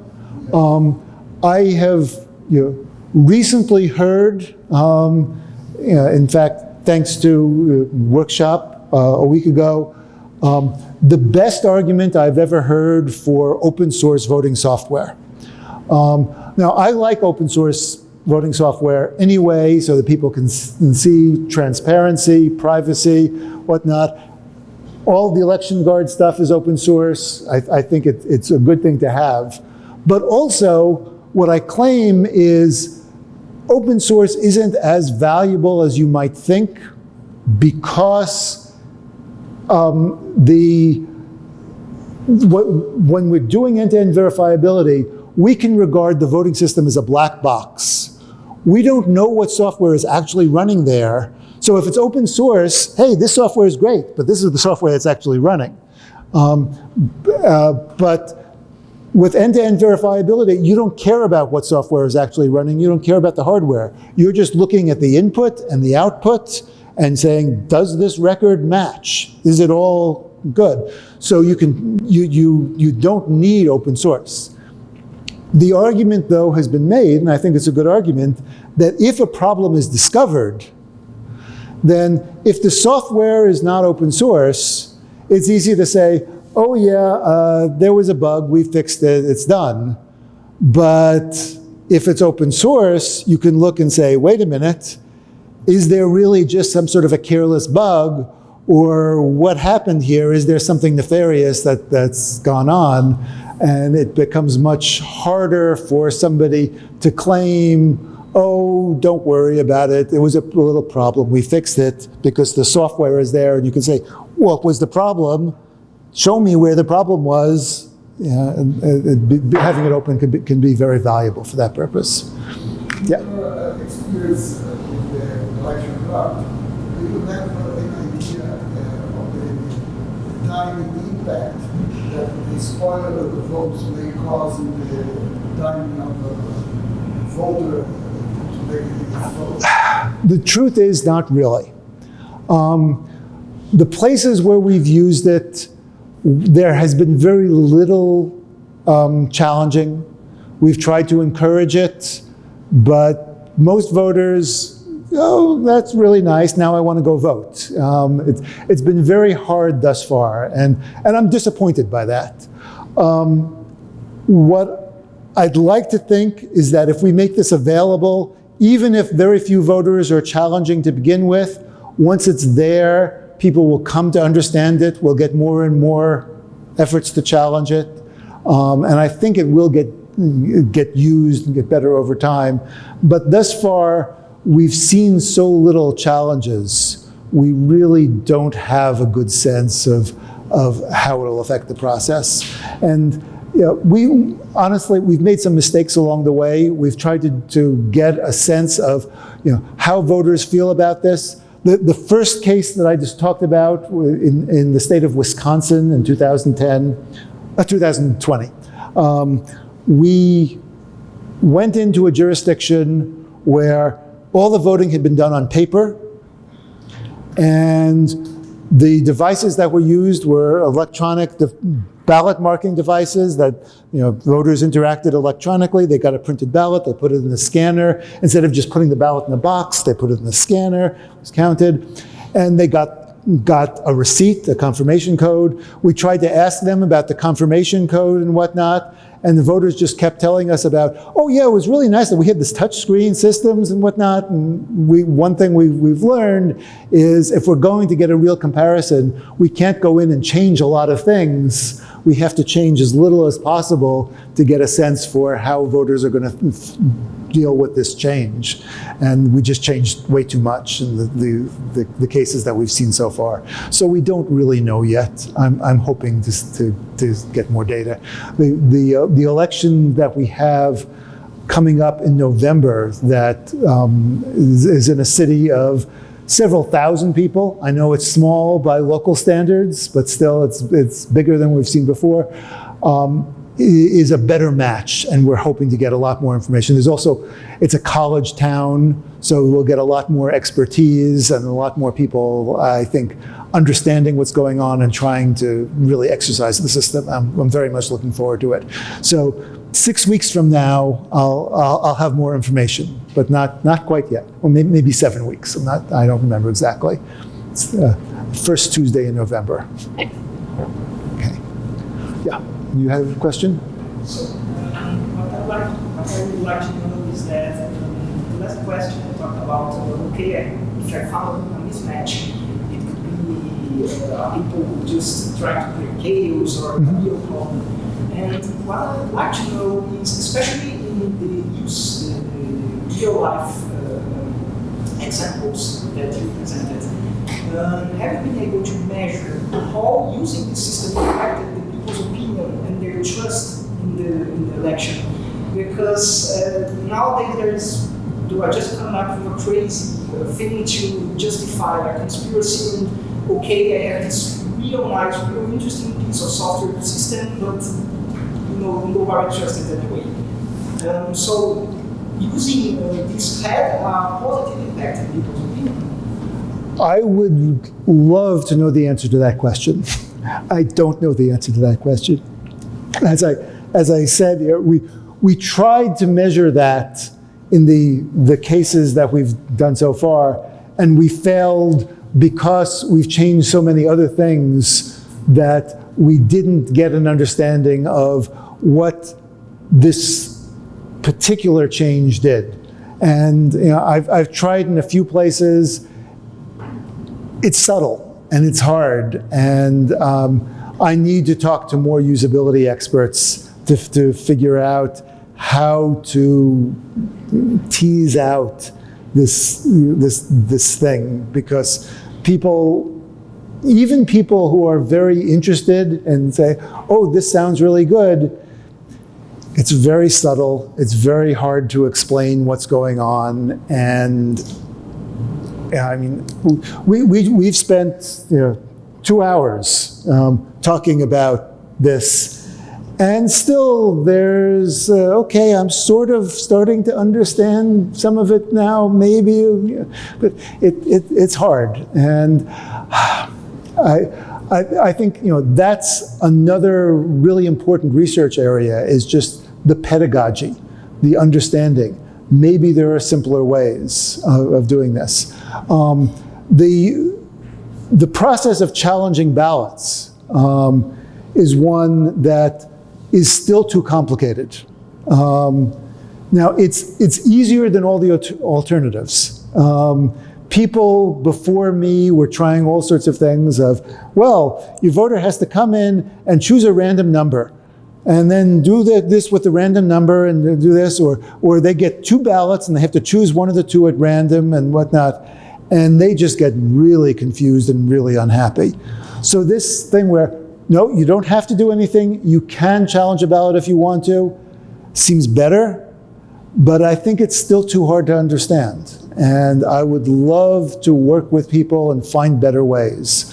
This is the best way I know of, but I hope it's not the best way there is. I hope there's better. And this is a good area for research. There are good opportunities here to come up with it, because this is not you have to study cryptography for 3 years in order to be able to do this. This is just, hey, what if you did this instead of that? Maybe, maybe. And what I want is students with creativity to come and suggest better things, because I'm old and my mind is I've got fixed ideas. I can't come up with new ideas so much anymore, and I need your help.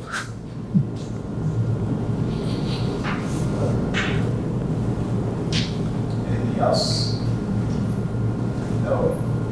What's for me? Actually, I told you we have until 1740, but I have a promise with the students that usually I will stop before 16. And we're over that. We're over that. Yeah. So this is way longer than I expected to stay. You have been wonderful. I mean, if I give a talk about this, usually gets to an hour, people are, hey. You've had great questions, and we've gone for 2 hours. I apologize for taking longer than usual, but if you have more questions, feel free.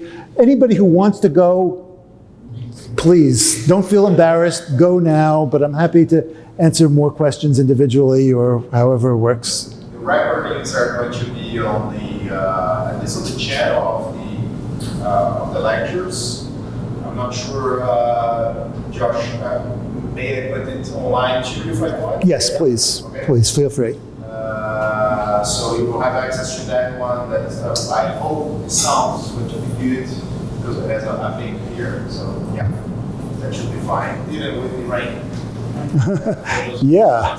Listen to well and it was raining. So yeah, thank you, Josh, again for wonderful presentation. Anyway, we can discuss in the future what we have been doing here. Actually, many of the ideas here we're discussing with our DSC, but on our elections. I mean, it's not exactly the same, but as Josh said, there are many each verifiable things that can be done. We're trying to do some that go well with our machines and with our process in general.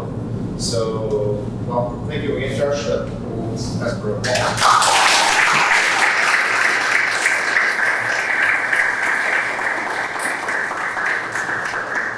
And you are free, students, to go. We can discuss the actual topics of the video lectures you watch. We can discuss next week. Okay, until here, the role until here.